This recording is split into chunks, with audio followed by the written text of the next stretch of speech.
안녕하세요. 수박 겉핥기입니다. 오늘은 조금 특별한 주제, 바로 시간에 대해 이야기해보려 합니다. 우리는 매일 시계를 보고 달력을 넘기지만 이 시간이 사실은 거대한 권력의 산물이었다는 사실 알고 계셨나요? 사마천의 사기 속에 숨겨진 황제가 시간을 지배하려 했던 치열한 정치 투쟁의 기록. 지금 바로 시작합니다. 오늘의 주제는 제왕의 시간, 제국의 율법입니다. 고대 중국에서 황제가 시간을 어떻게 통제했는지, 그리고 사마천은 사기의 역설을 통해 무엇을 말하고 싶었는지 그 이면에 숨겨진 정치학을 파헤쳐 보겠습니다. 오늘 살펴볼 내용입니다. 먼저 시간의 주인으로서 황제가 가졌던 권력을 알아보고 사마천이 쓴 역서의 구조와 의도를 분석합니다. 그리고 진나라의 유산과 한나라 초기의 시간적 모순, 이를 해결하기 위한 태초력 개혁의 전말을 다룹니다. 나아가 물시계와 거울 같은 사물에 깃든 시간의 정치학, 그리고 현대 중국의 북경 시간까지 이어지는 시간 통일의 역사를 훑어보겠습니다. 고대 중국에서 황제는 단순히 세속적인 통치자가 아니었습니다. 하늘과 땅, 그리고 사람을 연결하는 형이상학적인 존재였죠. 이런 황제의 권능이 가장 구체적으로 드러나는 영역이 바로 시간을 제정하는 일, 즉 역법의 운용이었습니다. 관상수시라는 말이 있습니다. 하늘의 상을 관측해서 백성에게 시간을 내려준다는 뜻인데요. 요 임금 시대부터 내려오는 제왕의 핵심 의무였습니다. 농경사회에서 파종과 수확 시기를 정확히 알려주는 건 백성의 생존과 직결된 문제였으니까요. 만약 달력이 천체 운행과 맞지 않는다? 그건 단순한 계산착오가 아니라 황제의 부덕함과 천명의 상실로 받아들여졌습니다.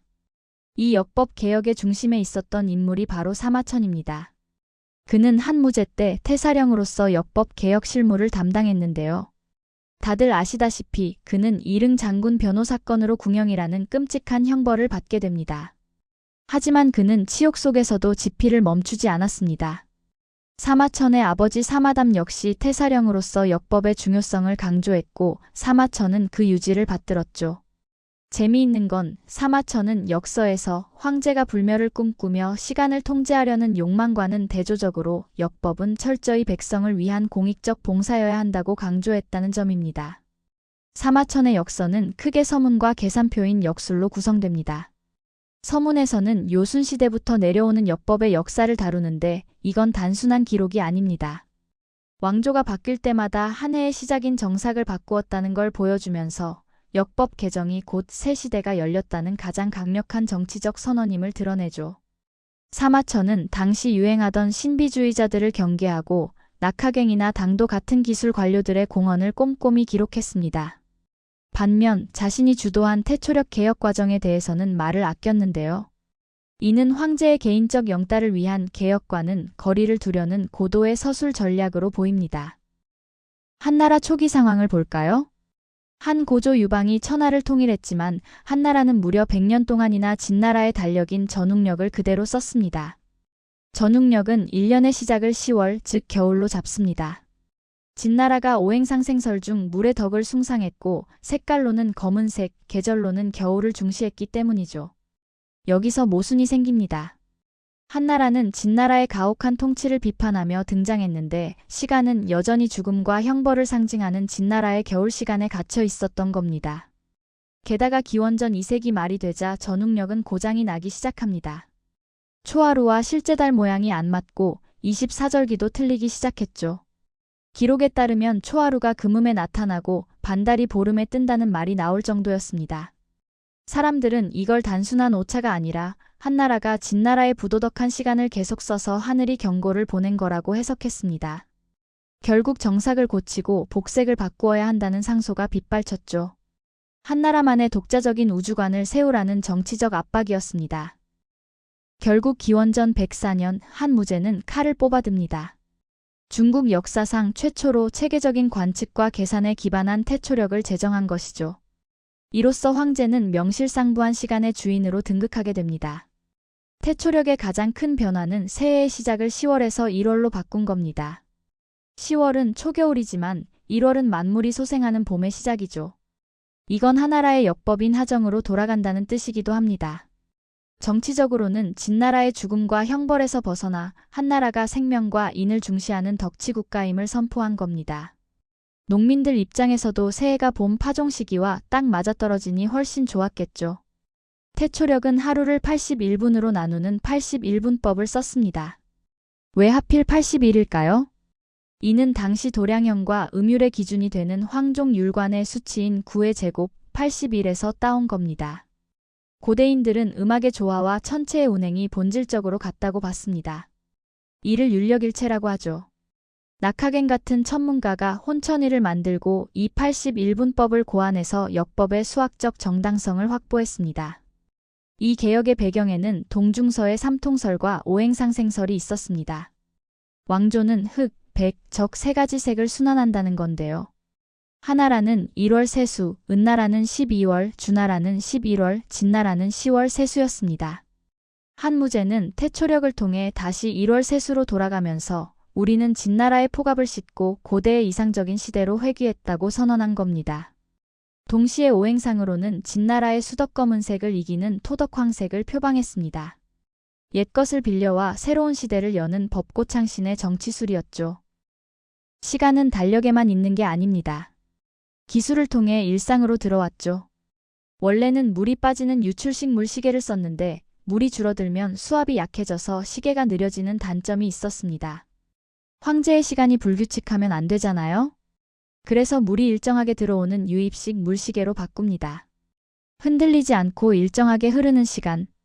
이건 황제의 통치가 자의적이지 않고 공정한 법치에 기반한다는 걸 기술적으로 보여주는 겁니다.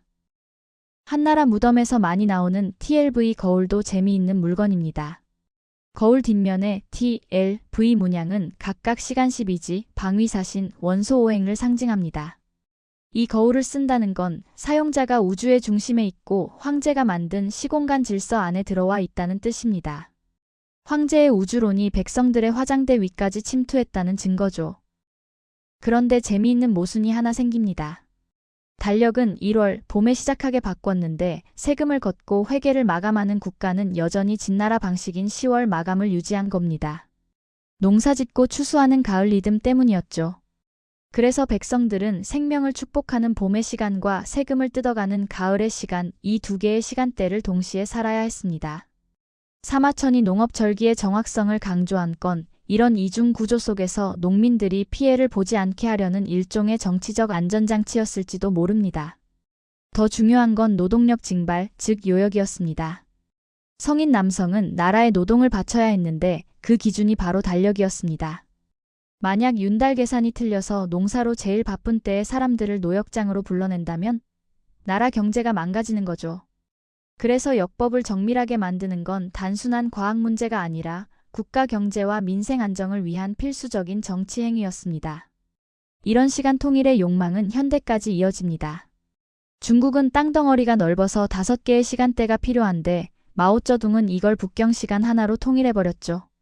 한 무제가 장안의 시간을 표준으로 삼았듯 시간의 통일은 곧 국가의 통일이라는 관념이 2000년을 넘어 지속되고 있는 겁니다.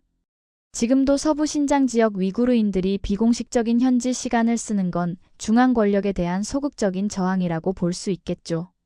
과거 동아시아에서 중국 황제가 주변국에 달력을 주는 반력은 외교의 핵심이었습니다. 그 달력을 받아서 쓴다는 건 중국의 책봉 체제에 들어간다는 복종의 의미였죠. 이처럼 시간은 고대 동아시아 질서를 규정하는 가장 강력한 외교적 무기였습니다. 결론입니다. 사마천은 역설을 통해 이렇게 말하고 싶었던 것 같습니다. 황제는 시간을 선포하지만 그 시간이 올바르게 흐르도록 감시하는 건 사관의 몫이다.